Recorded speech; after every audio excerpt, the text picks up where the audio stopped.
आज के इस अवसर पर हमारे बीच उपस्थित है सहकारिता मंत्रालय भारत सरकार के सचिव डॉक्टर आशीष कुमार भूटानी जी। उनका स्वागत सम्मान करने हेतु पुनः अनुरोध करेंगे डॉक्टर मिनेश शाह जी को।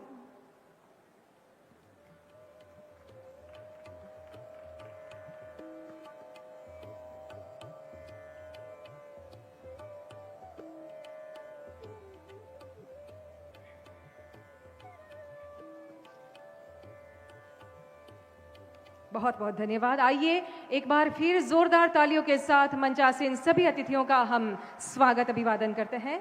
धन्यवाद। त्रिभुवन सहकारी विश्वविद्यालय सिर्फ डिग्री प्रदान करने वाली संस्था नहीं, बल्कि उन विचारों को पोषित करने वाला केंद्र बनेगा जो मिलकर काम करने, साझा लक्ष्यों को प्राप्त करने और एक मजबूत व समृद्ध राष्ट्र के निर्माण में विश्वास रखते हो। आज के इस अवसर पर अब सादर अनुरोध करते हैं त्रिभुवन सहकारी यूनिवर्सिटी तथा राष्ट्रीय न्यायालयिक विज्ञान विश्वविद्यालय के माननीय कुलपति पद्मश्री डॉक्टर JM व्यास जी से कि आप स्वागत संबोधन हेतु पधारें।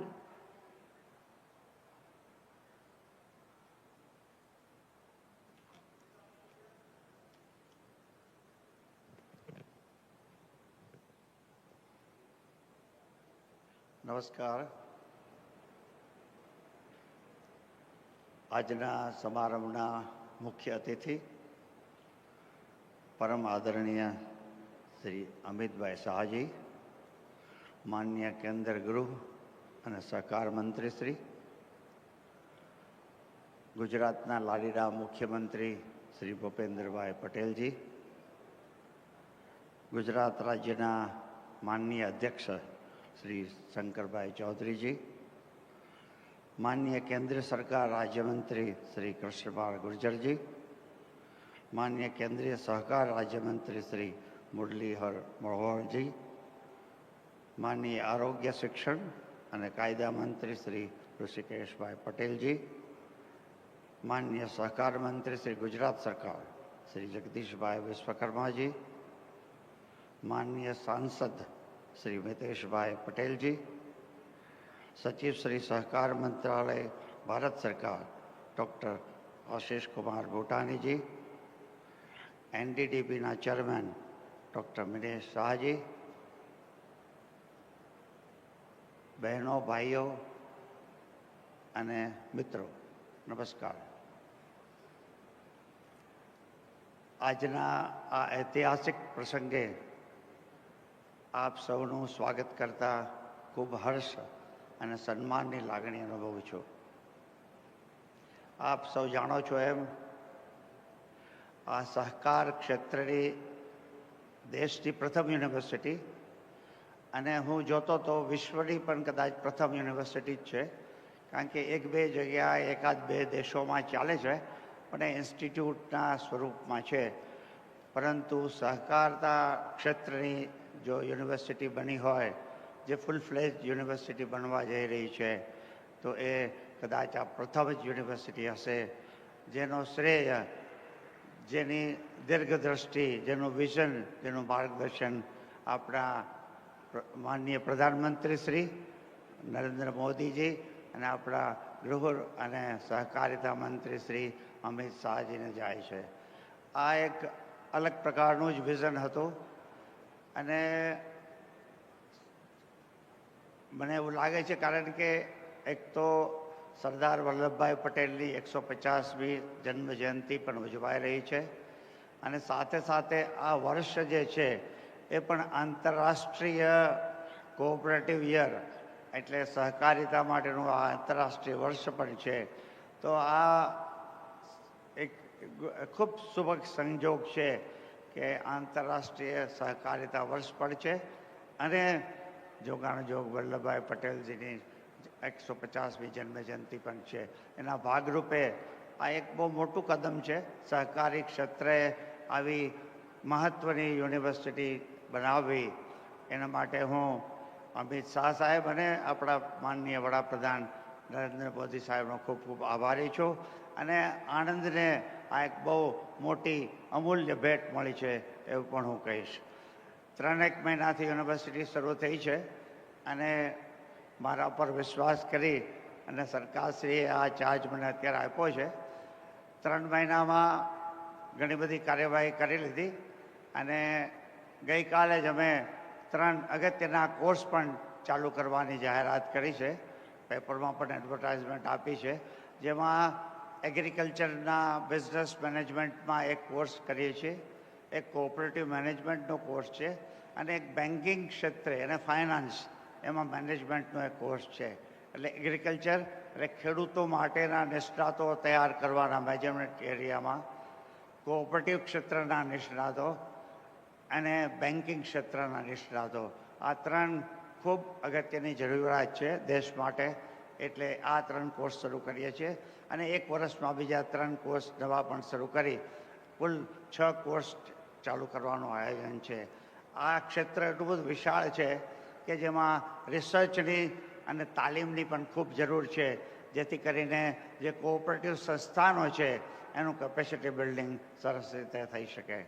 ફરીથી અમિત શાહ સાહેબ, બધા અનુભવો બધાનું સ્વાગત કરું છું. આપ સૌનું સ્વાગત કરું છું. આભાર. જય હિન્દ, જય સહકાર.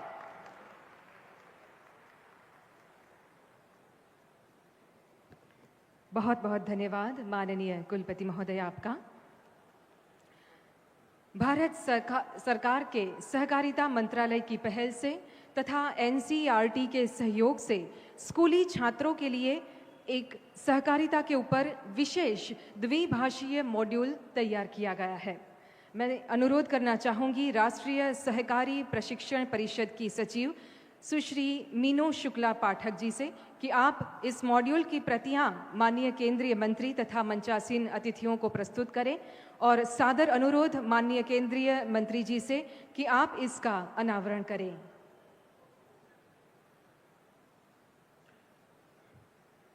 हमारे देश में सहकारिता ये सिर्फ एक शब्द नहीं है, ये संस्कार है और इस पहल से स्कूली छात्रों में प्रारंभ से ही सहकारिता के संस्कार संचारित होंगे। हिंदी तथा अंग्रेजी दोनों भाषा में ये मॉड्यूल है।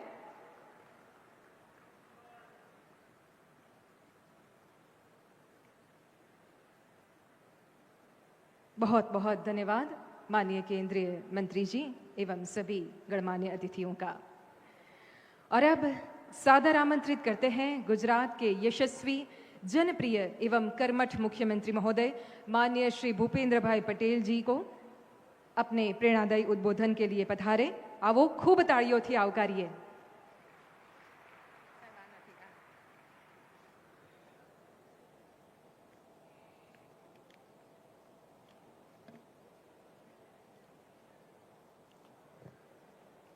ત્રિભુવન સહકારી વિશ્વવિદ્યાલયના ભૂમિપૂજન કાર્યક્રમમાં આપણી સૌની સાથે મંચ ઉપર ઉપસ્થિત માનનીય કેન્દ્રીય ગૃહ અને સહકારિતા મંત્રી શ્રી અમિતભાઈ શાહ સાહેબ, ગુજરાત વિધાનસભાના અધ્યક્ષ શ્રી શંકરભાઈ ચૌધરી, કેન્દ્રીય સહકારિતા રાજ્યમંત્રી શ્રી કૃષ્ણપાલ ગુર્જરજી, કેન્દ્રીય સહકારિતા રાજ્યમંત્રી શ્રી મુરલીધર મોહોલજી, મારા સાથી મંત્રી શ્રી ઋષિકેશભાઈ પટેલ, શ્રી જગદીશભાઈ વિશ્વકર્મા, સાંસદ શ્રી મિતેશભાઈ પટેલ, સહકારી મંત્રાલયના સચિવ ડૉક્ટર આશિષ કુમાર ભૂટાની, એનડીડીબીના અધ્યક્ષ ડૉક્ટર મિનેશભાઈ શાહ, ત્રિભુવન સહકાર યુનિવર્સિટીના કુલપતિ ડૉક્ટર જે.એમ. વ્યાસ, આમંત્રિત સર્વ મહાનુભાવો, પ્રેસ મીડિયાના મિત્રો, સૌને મારા નમસ્કાર. આજે 1923થી દર વર્ષે જુલાઈ મહિનાના પહેલા શનિવારને આપણે આંતરરાષ્ટ્રીય સહકારિતા દિવસ તરીકે ઉજવીએ છીએ. ત્યારે આજે આંતરરાષ્ટ્રીય સહકારિતા દિવસની આપ સૌને ખૂબ ખૂબ શુભેચ્છાઓ પાઠવું છું. આજનો આ આંતરરાષ્ટ્રીય સહકારિતા દિવસની સહકારી ચળવળના પિતા આદરણીય સ્વર્ગસ્થ ત્રિભુવનદાસ પટેલની ત્રિભુવન કાકાની આગવી ઓળખ વિશ્વમાં પ્રસ્થાપિત કરતો આજનો આ અવસર છે. વિશ્વ નેતા અને યશસ્વી વડાપ્રધાન શ્રી નરેન્દ્રભાઈ મોદીના માર્ગદર્શન અને દેશના પ્રથમ સહકારિતા મંત્રી શ્રી અમિતભાઈ શાહના નેતૃત્વમાં સહકાર ક્ષેત્રે જે કહેવું તે કરવુંનો ધ્યેય આજે સાકાર કરી રહ્યા છે. હજુ તો ગયા માર્ચ મહિનામાં દેશની પ્રથમ સહકારિતા યુનિવર્સિટી ત્રિભુવન સહકારી યુનિવર્સિટીની સ્થાપના માટેનું વિધેયક લોકસભામાં પસાર થયું અને આજે માત્ર 4 મહિનાના વિક્રમ સમયમાં યુનિવર્સિટીના ભવનના નિર્માણનો શિલાન્યાસ આદરણીય શ્રી અમિતભાઈ શાહના હસ્તે થયો છે. આદરણીય વડાપ્રધાનશ્રીના દિશા દર્શનમાં આપણે આ વર્ષે સરદાર સાહેબની 150મી જન્મજયંતિનું વર્ષ પણ ઉજવી રહ્યા છીએ. સરદાર સાહેબની પ્રેરણાથી ત્રિભુવનદાસ પટેલ ખેડા જિલ્લાના દૂધ ઉત્પાદકો પશુપાલકોના થઈ રહેલા શોષણ સામે ખેડૂતોને સંગઠિત કરીને સહકારી પ્રવૃત્તિનો પાયો આણંદથી નાખ્યો હતો. સહકારી ચળવળની એ જન્મભૂમિ આણંદમાં આજે ત્રિભુવન સહકારી યુનિવર્સિટીની સ્થાપનાની પહેલી ઈંટ મુકાઈ રહી છે. તે right job at right time and right place છે. વડાપ્રધાન શ્રી નરેન્દ્રભાઈ મોદી અને દેશના પ્રથમ સહકારિતા મંત્રી શ્રી અમિતભાઈ શાહે સામાન્ય માનવી, ગામડાના છેવાડાના લોકો દરેકને વિકાસની તક મળે તેવો સૌનો સાથ, સૌનો વિકાસ, સૌના વિશ્વાસ અને સૌના પ્રયાસનો સહકાર ભાવ વિકાસની રાજનીતિથી વિકસાવ્યો છે. આઝાદીના દશકો બાદ તેમણે દેશમાં સહકારિતાને ગ્રામીણ લોકો, દૂધ ઉત્પાદકો, પશુપાલકો સુધી સાચા અર્થમાં વિસ્તારીને ગરીબી નિર્મૂલન સાથે આર્થિક ઉત્થાનનું મહત્વનું માધ્યમ બનાવ્યું છે. આઝાદીના 1 વર્ષ પહેલાં 1946માં ત્રિભુવનદાસ પટેલે ખેડૂતો, દૂધ ઉત્પાદકોને સંગઠિત કરીને સહકારી પ્રવૃત્તિની શરૂઆત કરી હતી. પરંતુ કમનસીબે આઝાદી પછી દશકો સુધી સહકારી પ્રવૃત્તિ અને સહકાર ક્ષેત્ર રાજકીય હસ્તક્ષેપોને ભોગ બન્યું હતું. જે કોઈને ન સૂજે તે આદરણીય મોદી સાહેબને સૂજે એવા વિઝનરી નેતા તેઓ છે અને એ જ વિઝનથી તેમણે સહકારિતાને વિકાસનું નવું વૈશ્વિક મોડેલ બનાવવા અલાયદા સહકારી મંત્રાલયની રચના કરી. એટલું જ નહીં, સહકારી મંત્રાલયથી દેશમાં સહકારી પ્રવૃત્તિને એક સૂત્રતા માટે સંગઠિત ઢાંચામાં લાવવાની જવાબદારી પણ આપણા લોકલાડીલા શ્રી અમિતભાઈ શાહને દેશના પ્રથમ સહકારિતા મંત્રી તરીકે સોંપી છે.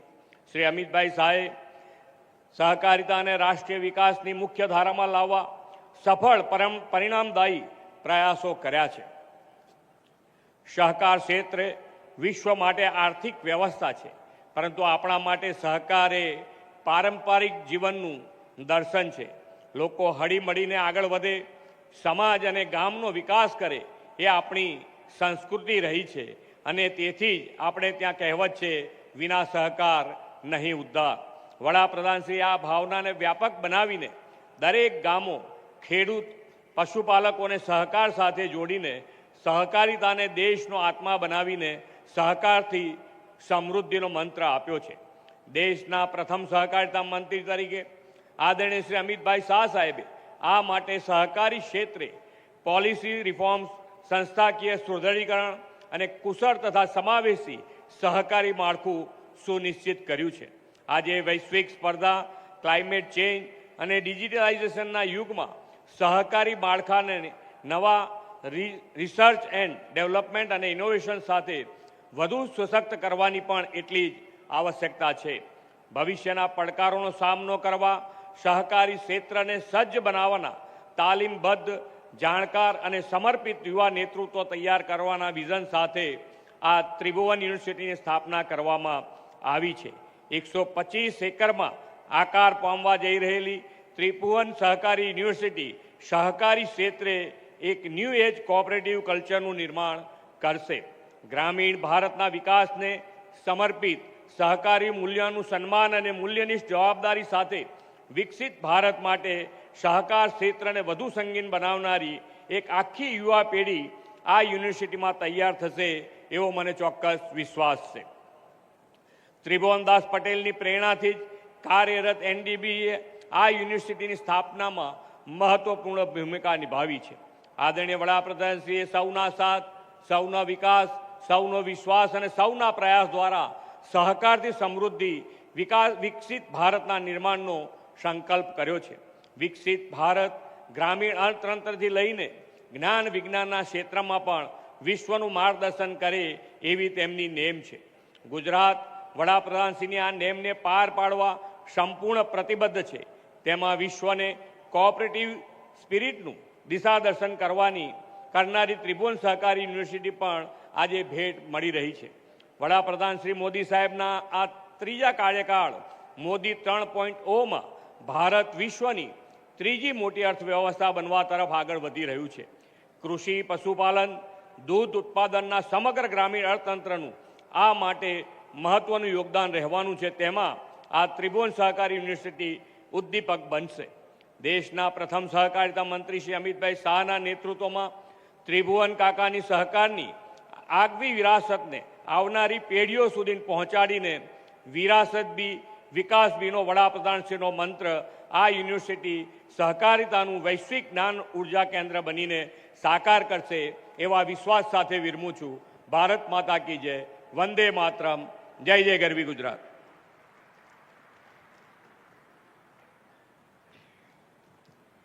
बहुत बहुत धन्यवाद माननीय मुख्यमंत्री महोदय जी आपके प्रेरणादायी शब्दों के लिए।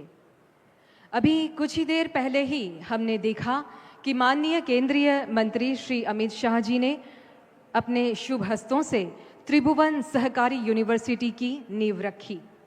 ये वही व्यक्तित्व है जिन्होंने माननीय प्रधानमंत्री जी के साथ मिलकर अपनी दूरदर्शिता, समर्पण, देश सेवा और नीतिगत निर्णय से बनी एक ऐसी मजबूत नींव देश में रखी है जिसके ऊपर आत्मनिर्भर भारत, विकसित भारत और सुरक्षित भारत की इमारत का निर्माण हो रहा है। ऐसे कर्मठ जनसेवक, सहकार से समृद्धि के पथ प्रदर्शक माननीय केंद्रीय गृह एवं सहकार मंत्री श्रीमान अमित शाह जी से करबद्ध निवेदन करते हैं कि आप अपने बहुमूल्य विचारों से हमारा मार्गदर्शन करें। आइए जोरदार तालियों के साथ स्वागत करते हैं माननीय केंद्रीय मंत्री जी का।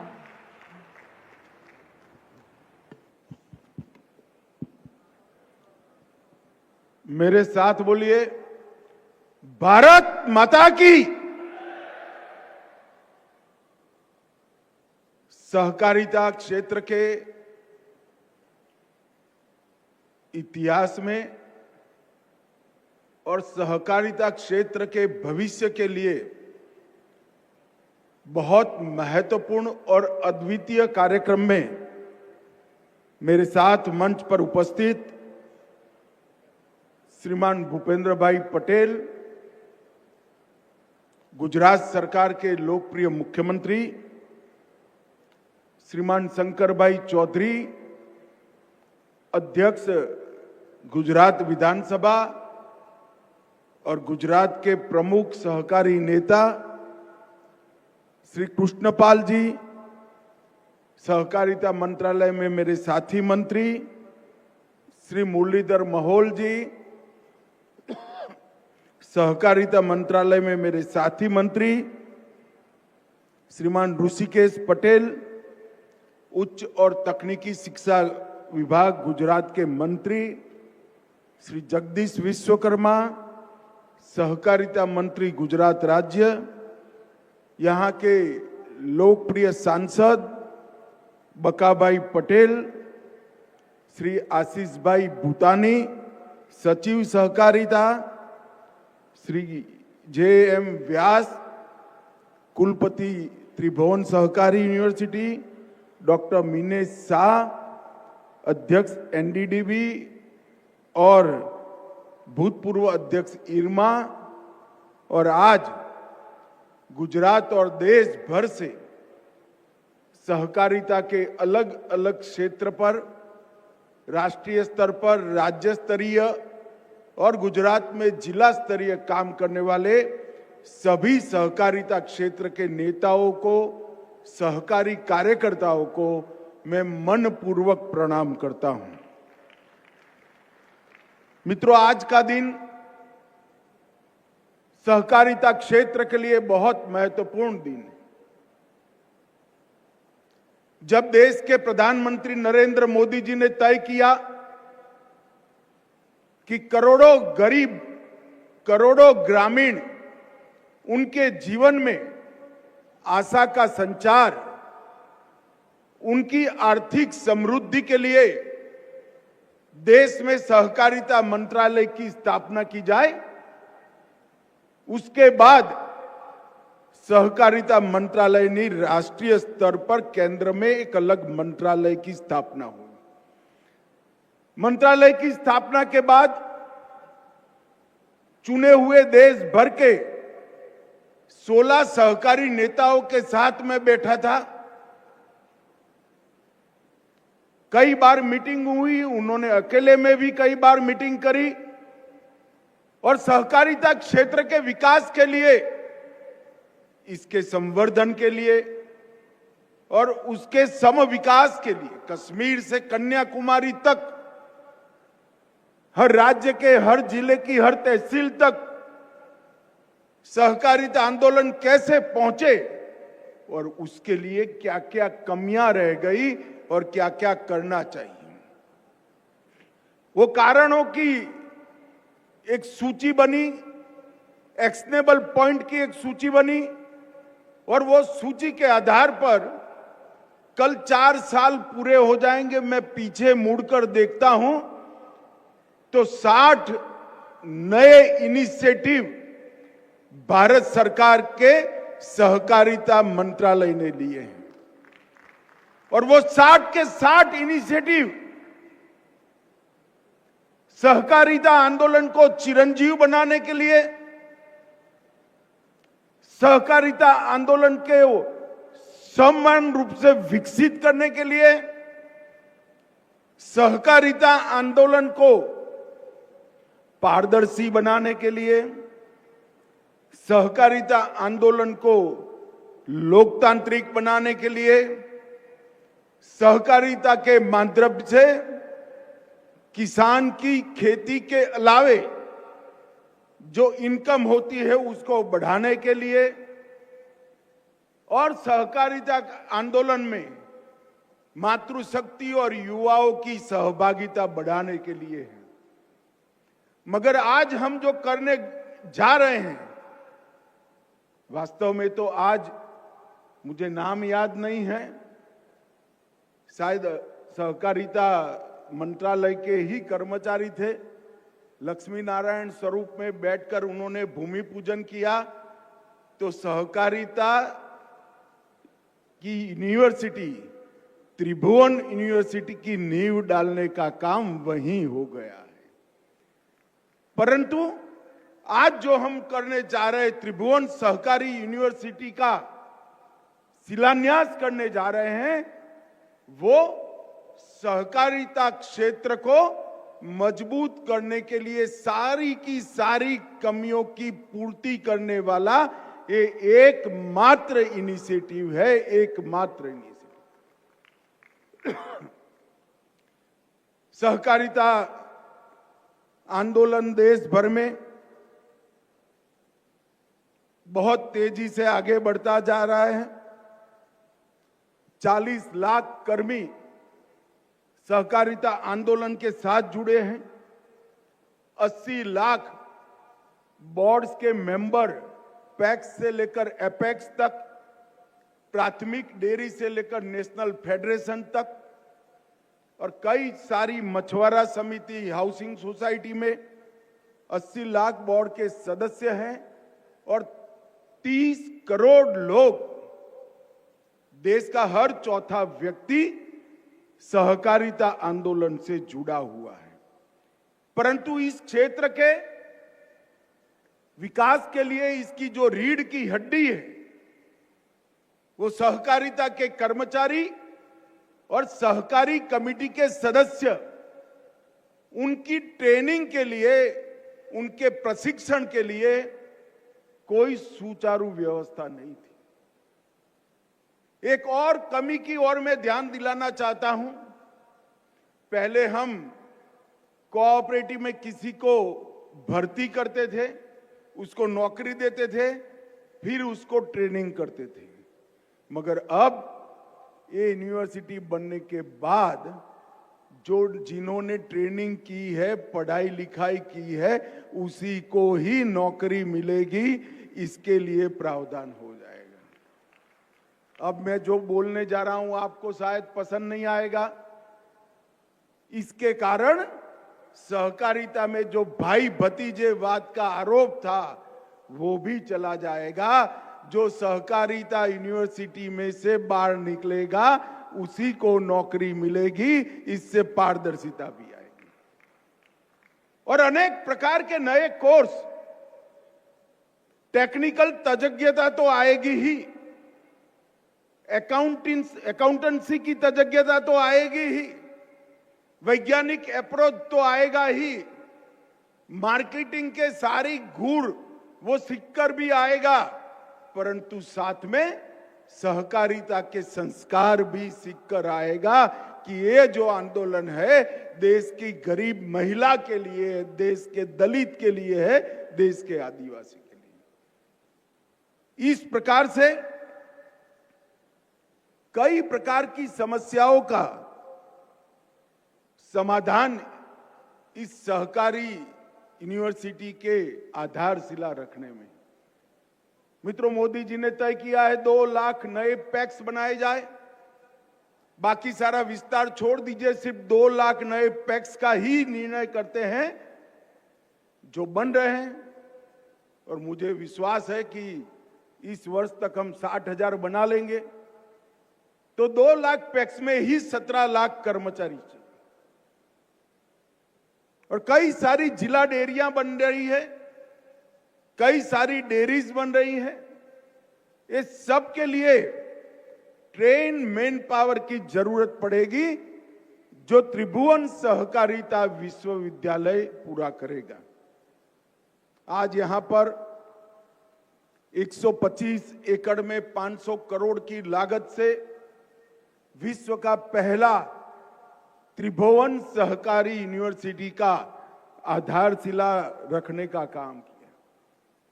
ये यूनिवर्सिटी कोऑपरेटिव में नीति निर्माण का काम करेगी, डेटा विश्लेषण का काम करेगी, 5 साल, 10 साल और 25 साल की देश भर के कोऑपरेटिव के विकास की रणनीति करने का काम करेगी। अनुसंधान को भी इस यूनिवर्सिटी के साथ जोड़ा गया है।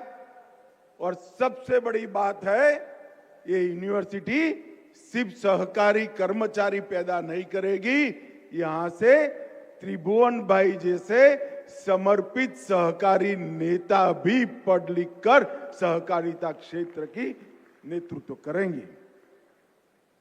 और मित्रों, सीबीएसई ने शुरुआत की है।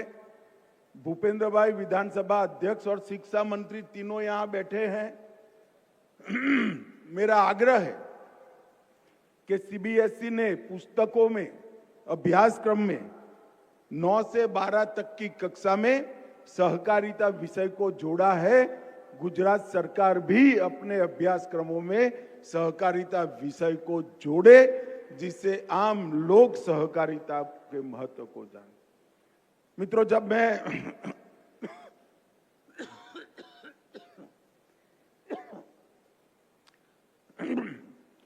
त्रिभुवन सहकारिता यूनिवर्सिटी का विधेयक लेकर खड़ा हुआ,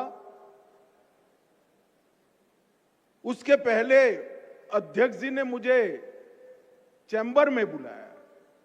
उन्होंने कहा कुछ कांग्रेस के नेता मिले थे, वो कह रहे थे कि इसका नाम त्रिभुवन क्यों रखा है। मैंने बोला ठीक है अध्यक्ष जी, अब उनका विरोध है तो मुझे जवाब देना पड़ेगा, क्या कर सकते हैं, ये तो सरकार का निर्णय है। मैं आज कांग्रेस के उस नेताओं को जवाब देने के लिए इस मंच पर बैठा हूं कि यूनिवर्सिटी का नाम त्रिभुवन सहकारी यूनिवर्सिटी क्यों रखा। शायद उन लोगों को मालूम नहीं था त्रिभुवन ये ईश्वर का नाम से ये यूनिवर्सिटी नहीं रखा है, त्रिभुवन दास काशीदास पटेल के नाम से यूनिवर्सिटी का नाम रखा है। और मुझे कोई झिझक नहीं है, ये कोऑपरेटिव यूनिवर्सिटी जिसकी नींव पारदर्शिता, जवाबदेही, तज्ञता, अनुसंधान और सहकारी संघ भाव की, सहकारिता की भावना के विकास के लिए डालने का काम हो रहा है, उसके लिए त्रिभुवन दास पटेल से उचित व्यक्ति और कोई नहीं है, वो त्रिभुवन दास के नाम से ही। कांग्रेस के नेताओं को तो बेचारों को यह भी मालूम नहीं था कि त्रिभुवन दास जी मेरी पार्टी के नेता नहीं थे, त्रिभुवन दास जी कांग्रेस पार्टी के नेता थे। उस वक्त तो मेरी पार्टी की स्थापना भी नहीं हुई थी। यही त्रिभुवन दास जी है जिन्होंने पॉल्सन दिल्ली की दादागिरी के सामने सरदार पटेल के मार्गदर्शन में यही भूमि पर, यही वीर भूमि पर एक नया विचार का बीज बोने का काम किया। एक छोटी सी मंडली दूध इकट्ठा करने की रखी गई और उसके माध्यम से किसानों की सशक्तता के लिए एक बहुत बड़ा अभियान चला। 1946 में खेड़ा जिला दूध उत्पादक सहकारी संघ, इसकी स्थापना हुई और आज वो त्रिभुवन दास ने बोया हुआ बीज वटवृक्ष बनकर पनपा है। 36 लाख बहनें 80,000 करोड़ का कारोबार करती है और किसी ने 100 रुपए से ज्यादा पूंजी नहीं रोकी। पॉल्सन की शोषणकारी नीति के सामने सहकार की संगठन की शक्ति खड़ी करने का काम ये त्रिभुवन दास जी ने किया और आज अमूल ब्रांड से विश्व का खाने पीने की चीजों के क्षेत्र में सबसे मूल्यवान ब्रांड अमूल बनकर उभरा है। ये हम सब के लिए गौरव का विषय है। और मित्रों, धीरे धीरे दीपक की तरह जलकर उन्होंने सहकारिता आंदोलन को सींचने का काम किया और जब उन्होंने अपने आप अमूल के अध्यक्ष के पद से रिटायरमेंट लिया, तब 6 लाख बहनें एक कारोबार के साथ जुड़ी थी। सबने 1-1 रुपया देकर 6 लाख रुपया त्रिभुवन भाई को थैली भेंट की। त्रिभुवन भाई ने वो 6 लाख रुपया भी त्रिभुवन फाउंडेशन ट्रस्ट को देकर एक बहुत बड़ा उदाहरण कोऑपरेटिव सेक्टर में बनाने का किया। ये उन्हीं का विजन था कि दुनिया भर की प्राइवेट डेयरियों के सामने आज हमारे देश की कोऑपरेटिव डेयरी सीना तान कर खड़ी है। दुनिया भर के पूंजीपतियों के सामने कोऑपरेटिव का मॉडल सफल बनकर उपसा है और उन्हीं का विजन था। उसको लाल बहादुर शास्त्री ने एनडीडीबी में परिवर्तित किया और एक तहसील से शुरू हुआ आंदोलन आज देश भर में कोऑपरेटिव आंदोलन में बदल कर रह गए। और वो कहते थे कुरियन साहब का बड़ा योगदान है। कुरियन साहब का योगदान तो है ही, इसको कोई नकार नहीं सकता। गुजरात में ये संस्कार नहीं है कि किसी के भी योगदान को नकारा जाए। जो लोग बोल रहे हैं उन्होंने कुरियन साहब की शताब्दी के लिए कुछ नहीं किया।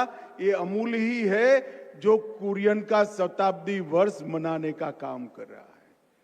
और कुरियन साहब को नीदरलैंड पढ़ने लिखने के लिए भेजने का काम भी हमारे त्रिभुवन दास पटेल साहब ने किया था और उन्होंने उनको फ्री हैंड देकर ये पूरी चीज का निर्माण कर। एक सहकारी नेता हर सदस्य की भलाई के लिए सोचकर अगर काम करता है तो राष्ट्र के निर्माण में और राष्ट्र की समृद्धि बनाने की प्रक्रिया में कितना बड़ा योगदान कर सकता है, उसका एक आदर्श उदाहरण त्रिभुवन दास काशीदास पटेल ने यहां पर प्रस्तुत किया था। यही भूमि पर किया था, यही भूमि पर यूनिवर्सिटी बन रही है और आज मैं फिर से डंके की चोट पर कह रहा हूं, वो यूनिवर्सिटी का नाम त्रिभुवन सहकारी यूनिवर्सिटी रखने का हमारा फैसला है, वो उचित ही फैसला है। मित्रों, वसुधैव कुटुंबकम और सर्वे भवन्तु सुखिनः, ये हमारे देश के मूल विचार हैं, हमारी संस्कृति की नींव है और उसी से इस सहकारिता की भावना की संस्कृति पैदा हुई है।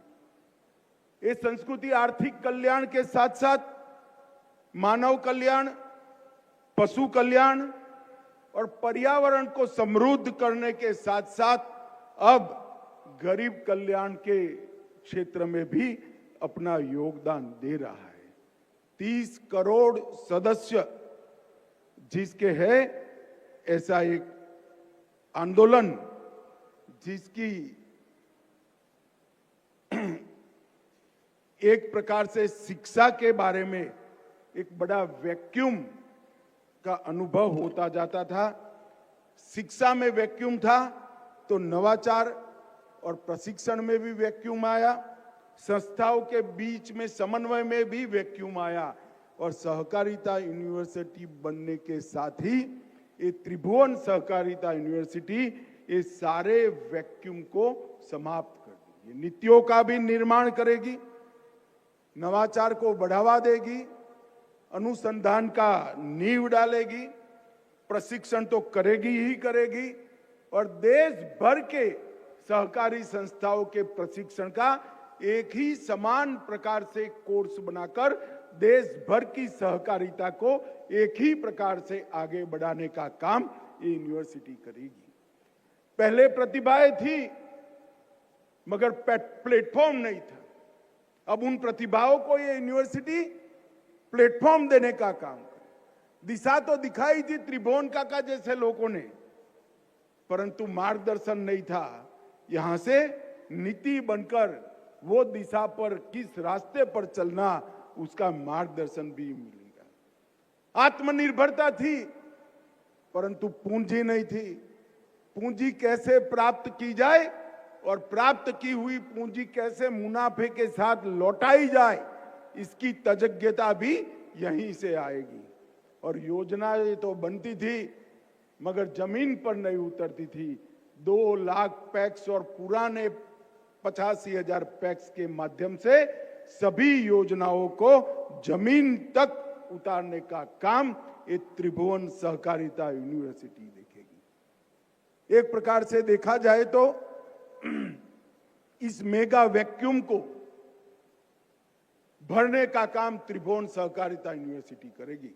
वो वैक्यूम ने हमारे सहकारिता आंदोलन को एक प्रकार से सिकुड़ कर रख दिया था। अब वो फलेगा, फूलेगा, आगे बढ़ेगा और पूरे विश्व में सहकारिता का सबसे बड़ा गढ़ अगर कहीं बनेगा तो हमारे भारत में बनेगा। एक युगांतकारी कदम नरेंद्र मोदी जी के नेतृत्व में हमने लिया है और यही यूनिवर्सिटी और यहां बनाई हुई नीतियां और अभ्यासक्रम सहकारिता के आर्थिक मॉडल से जन आंदोलन में परिवर्तित करने का काम करेंगे। मित्रों, मुझे पूरा विश्वास है कि सहकारिता हमारे ग्रामीण अर्थव्यवस्था और टाउन की अर्थव्यवस्था की राष्ट्रीय मुख्य विकास धारा बन जाएगी, इसमें मुझे कोई आपत्ति नहीं है। NCEL, NOCL और BBSL जो बीज, एक्सपोर्ट और प्राकृतिक खेती के उत्पादों को बेचने का काम कर रहे हैं।